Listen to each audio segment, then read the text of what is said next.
Sa aking mga magulang, pakinggan nyo po ito. Sana po magustuhan nyo.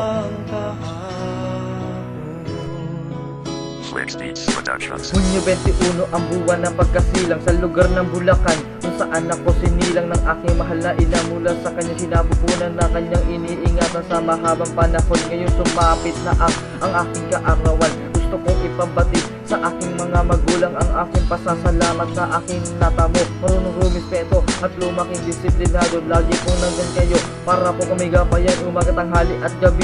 Inyo po sinubaybayan, di po kayo papayag na kami ay mapahamak segundo, minutong oras. Hindi binitawan sa paghawak ang aming mga kamay upang hindi maimpluwensyahan. Ngunit ipinagpapatawad ko ang aking mga kasalanan na aking mga nagawa. Nung ako po ay nag-aaral, ngayon ako'y nagbago at lagi kayong pinagdarasal.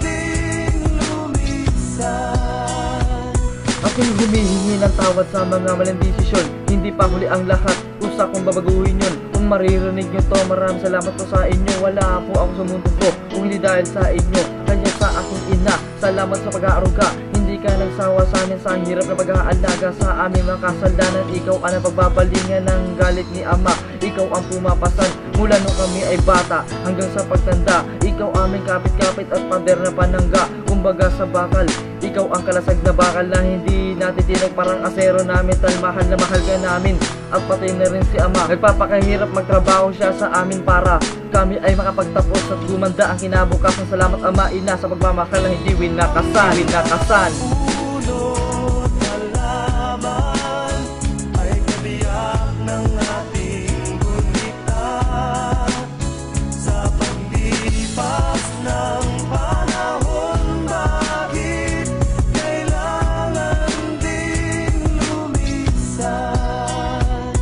Pwede lang maibalik ang panahon ng nakalipas at pagkakamali. Sa bawat sandali na mga oras gusto kong maituwid ang baluktot na pinairal sa aking sarili.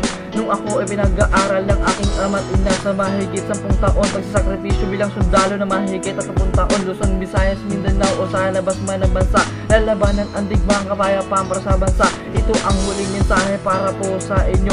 Ginawa ko na ang lahat upang ako ay magbago. Wala akong pinsisisihan na kayo magulang ko. Sandyan di ko patanggap ang nooy kamalian ko. Patawarin nyo ako, mahal kong mga magulang. Nag-edad na ako ng 21 taong gulang. Mula noon hanggang ngayon buo pa rin ating pamilya. Sana'y walang kakalas at maging masayang pamilya.